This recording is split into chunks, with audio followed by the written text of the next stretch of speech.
Hey guys, welcome to another lesson. So today we continue our trig journey in the extension 1 syllabus. If you haven't already done so, please hit that subscribe button and give me a like, share it with your friends, right? These videos are free to everyone. So yeah, share it with them, pass on a bit of knowledge. So this topic that I'm going to do today, relating to the last topic, which last lesson I did on transformation and auxiliary method. Today we're going to do the t-results method.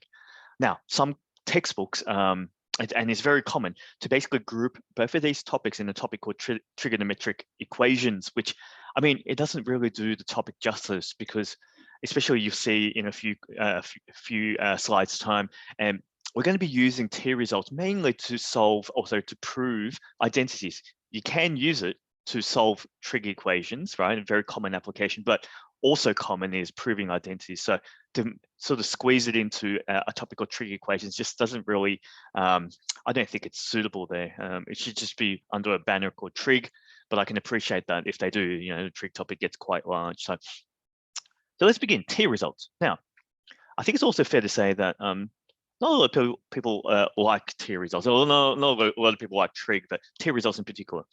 Because I guess there's a lot to memorize, and let's be honest, the hardest thing about this topic is that there are so many identities. So just keep that in mind, see if you can memorize it, right?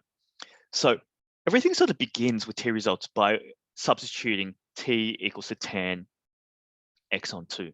I call that the half angle or the half strength angle, right? Now, the half angle isn't very useful, right? It's not very useful. Sometimes you see it in identities, but it's not very useful. But from this, right, using SOHCAHTOA, etc., I won't go through the proof here, but you can easily follow it in textbooks and your teacher might explain it. But you can follow it through to get to derive full strength sine, cos, and tan, and express those in terms of t, right? So from this, you can easily get sine x equals to 2t on 1 plus t squared, cos x 1 minus t squared, 1 plus t squared, and tan x 2t 1 minus t squared. Now, based on these expressions, right, we're going to use them and apply them to identities. We're going to apply them to trig equations, right? So it's still very useful for trig equations, of course, but then, like I said in the last lesson, I'm going to do something that is, you know, quite important. I'm going to show you solving a trig equation using both the t-result and transformation side by side. And I'll let you decide which one, if you had the choice, which one you would choose. I would always advise my students to go transformation, right? It's a cleaner method. It works for really nasty surd numbers, so you don't have to solve quadratics with them. But I'll leave it up to you. All right, guys, let's move forward. So these are the results. What I'm going to do, and let me just put a box around so it looks a little bit nicer. And I'm going to copy this and paste it whenever I use it. All right. Let's do a question from the HSC. So let me just paste that as nothing. Okay. Paste that as video. Sorry, as picture. Hopefully, there it is. I can shrink it. All right. Now, by using the substitute, so they're asking you, right, to use t-results. Show that. Also, I mean, if they didn't tell you in this question to use the t-result, right? You know it's t-result because when you're proving identities, whenever you see the half angle, boom, t-results, right? There really isn't a better method, yeah? So in this question here, I need to prove this. Be very clear, right, that when you're solving identities, the hardest thing is to figure out of all the identities you learn, right, let me just roll off a few, right? You got sine squared plus cos squared is 1, sec squared equals 1 plus tan squared, cosec squared equals to, cosec squared equals to cos squared plus 1, right? You got that. Then you have your compound angles, sine A plus B, sine A minus B, cos A plus B, cos A, and tan A plus B, etc. Then you got your double angles, sine 2 theta, cos 2 theta, tan 2 theta. And just because cos 2 theta has 3 expressions, right? Now you have your t-results. And then you got to apply all that with algebra, with like, you know, sometimes quadratics to basically prove identities. This is why proving identities can be very hard. So you need some some technique, some approach. And that for this one, the technique is to basically observe that, when you're proving this, this is the left-hand side, this is the right-hand side, right? We already know that the right-hand side, right, tan theta on 2 is t. So the aim is to sub in expressions for cos theta, full strength, sin theta, full strength, that's using this box here, into there.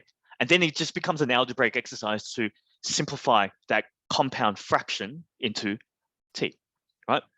That's the aim. So the left-hand side here equals to 1 minus cos over sine, right? So let's substitute our expressions for the full strength for cos and sine in terms of t, right? We know that cos is 1 minus t squared, 1 plus t squared, using that expression there.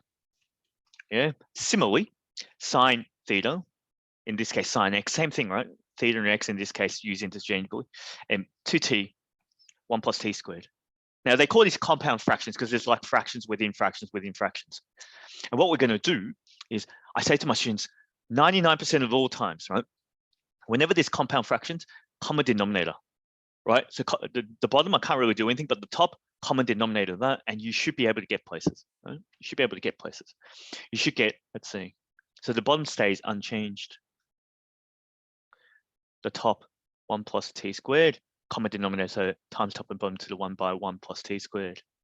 Minus that, remember, the negative is outside of that bracket. Now, I don't know how comfortable you are doing this, right? Whenever denominator and top is the same as denominator bottom, cancels out. Now, if you're unconvinced of why that happens, if you think about simplistically a on x divided by, because that's what big fraction is, on x, right? We normally simplify this by multiplying by its reciprocal. And then the x's cancel out and you get a and b.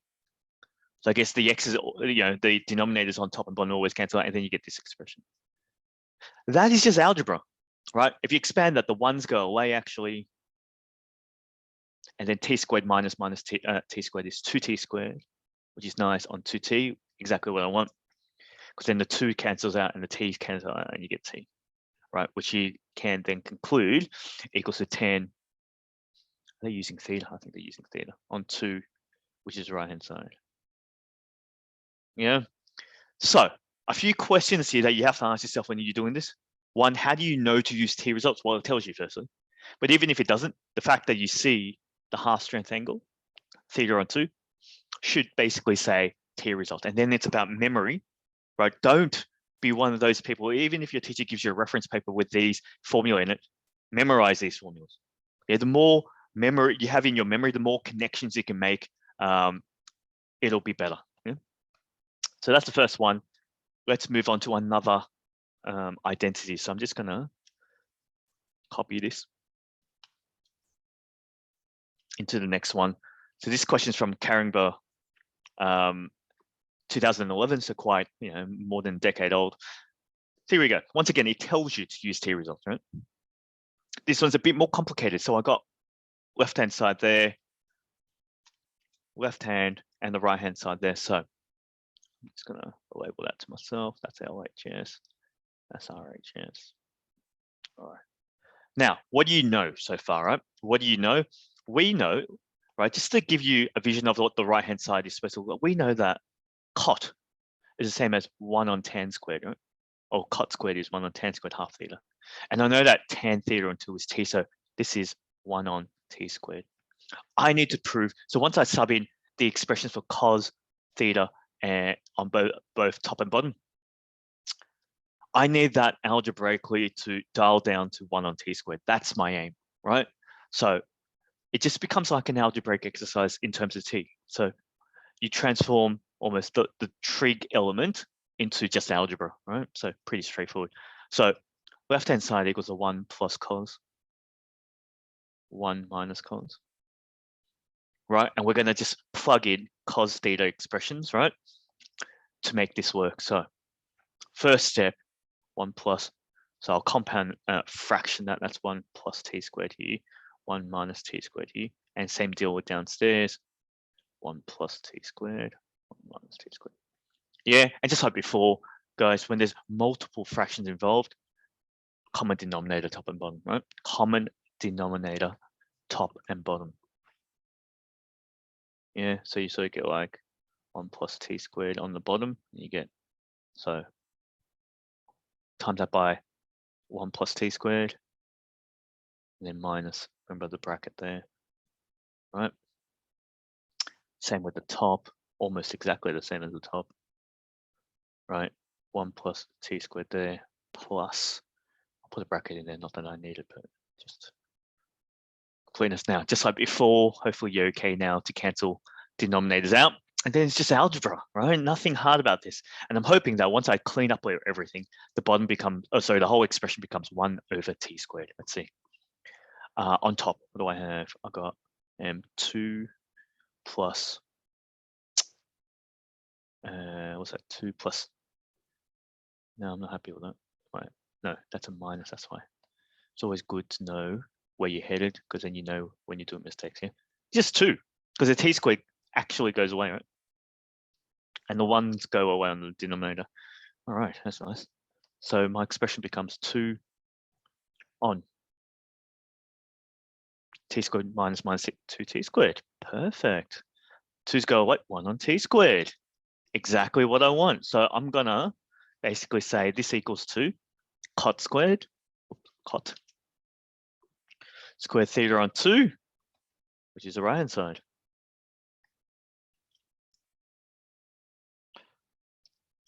How's that? Once again, once you know to use t results, the game just becomes everything from here to here. It's algebra. Nothing to do with trig. Once you plug in the t results, it's just algebra, right? Common denominator usually works, and then you simplify everything, right? Not too bad, right? 2 marks once again in a 3-unit paper. So now the next question's big. We're going to use it for the first time to solve, or t results for the first time to solve trig equations. I'm going to do a side-by-side with transformation as well. So keep that in mind. If you've forgotten what transformation is, or a bit hazy on it, look at the last video, right? I covered a few questions doing this, so hopefully it'll make sense. Now, in this question from St. George Girls, right, it does say use t formula or t results, right? That's fine, right? One thing I need to highlight for you, right? And maybe I'll go back. Oh, no, I'll do it here. It's going to go back to the theory. When you're using t formula or t result to solve, you have to need to test, right? When x equals 2, so in this case, just to be clear, if you're letting t equal to tan x on 2, right? That's what t formula, t results mean. You need to test the value x equals to pi, or 180 degrees. Why? Because when x equals to pi, if you think about the substitution, you're using the substitution to help you, right? To simplify this thing. But if for t results, in particular, for tan, if you sub in 180 degrees where x is, so i.e., so note, tan 180 degrees divided by 2 is like tan 90. And we know, right, just consider your tan graph, right, which has like sort of cubic curve sort of thing, but asymptotes, this is undefined. Yeah, it's undefined. So even though in your normal equation, it can be an answer, because we're using tan to help us solve it, tan has a black spot, a blind spot at 90 degrees, right? So theta on 2, 180 degrees is our blind spot. So what that means is even though we might get solutions at the end, we need to test 180 degrees or pi just to see whether that is also a solution, right? Because tan x on 2 will not give that to us as a solution. So make sure you do that, right? It's a blind spot to the t results method, which is why I always prefer transformation, because there is no blind spots, right? So keep that in mind. Now, this is what I'm going to do. Step 1, right? Sorry, not step 1, method 1. I'm going to do this by t results, right? So with t result, I know I'm going to let t equal to tan x on 2, and I know that would trigger all my substitutions, right? Yeah. So once I do that, I know that I'm going to replace cos x and sin x in this expression. Remember, last lesson, I said, it's very hard to solve a trig equation with cos and sine, right? So let's do this. Sub that in, I get 1 minus t squared, 1 plus t squared for cos x minus 2t, 1 plus t squared equals to 1. Now, what have you done? You've replaced all the trig elements with algebra. Right, so all you've basically done now is what you've done is transform a trig equation into a quadratic equation, essentially, right? So common denominator, I'm going to multiply everything by 1 plus t squared, right?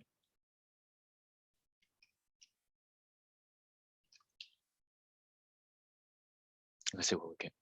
I get 1 minus t squared minus 2t, so 1 plus t squared. Let's bring everything over maybe to this side, right, where it's positive. So I've got 2t squared plus 2t, and the 1 to go away. Nice. All right, take out the 2, take out 2t, and t plus 1, 0. All right. So the aim is solve for t, and then replace the substitution back in, right, to solve for x. Does that make sense? So you got it down to a quadratic, solve for t, right? In this case, there's nice numbers. Sometimes there isn't. Once you solve for t, sub tan x on 2 back in, use ASTC, all station central, and then solve the rest, right? So let's see. So in this case, then I've got 2 solutions, or 2 sets of solutions, right? I've got tan x on 2 equals 0. Now we know if you sort of have a visualization of what the tan graph looks like, right? When does tan equal 0, right? It equals to 0 at 0, 180 or pi, right? And 2 pi as well. You'll see that in this you probably don't need them all, but let's throw them in, right? So therefore, x on 2 equals to 0, pi, 2 pi, yeah, etc. But because the domain, what's the domain I want? Is it 0, 0, 2 pi? Yep. Sorry, I'm just looking at this. 0, 2 pi, yep. So when I times everything by 2 to make x a subject, right? 0, 2 pi, 4 pi, etc. This guy's too big. So then this is my solution only for this side. 0 and 2 pi. Now let's go to the other side. Tan x on 2 equals to -1. Now using my all station central, guys, let's shortcut this, right? I know it's going to be in the negative quadrants of tan, which is second and the fourth. I know the equivalent first quadrant value is 45 degrees or pi on 4. So therefore, using all station central would be pi minus pi, so 3 pi on 4. And then 2 pi minus pi on 4, which is what, 7 pi on 4? Oh, sorry, I said 7 pi on 4.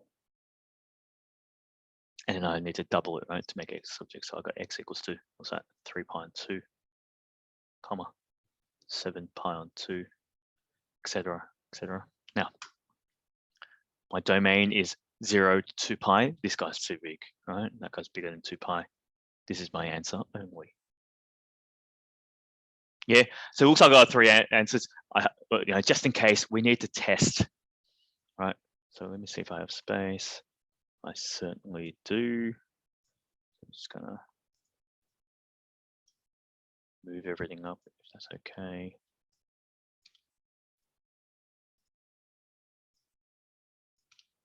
That's not what I want to do. So I can get a bit of space to do what I need to do. Don't need that. So test x equals to pi, yeah, by subbing into the original statement to cos pi minus sine pi. Now, if that equals to 1, then it's tick, but let's say cos pi, was that cos 180? That's -1. Minus cos pi 0, that's -1, so false. So I'm comfortable then. My 3 solutions are it. X equals 0, 3 pi on 2, and 2 pi would be perfect. All right. That's how you use t results. Yeah, so I just like to contrast this now with the transformation method, yeah, and see which one you like. So whenever I contrast, it would be ideal if I can have it all on the same page. So I'm just going to overlap the question slightly, if that's okay, and I'll just do it up here. All right, nice. I think that should be enough space for transformation. So for those using transformation or auxiliary, recall that I need to re-express this side of the equation as r causal sign, and cos came first, so I'm going to r cos. And when it's the cos compound, remember, if it's a minus, I need a plus here, alpha. Yeah, and then now let's speed it up a bit. I know when I expand this, this will be r cos, and I'll reverse the order, alpha cos x minus r.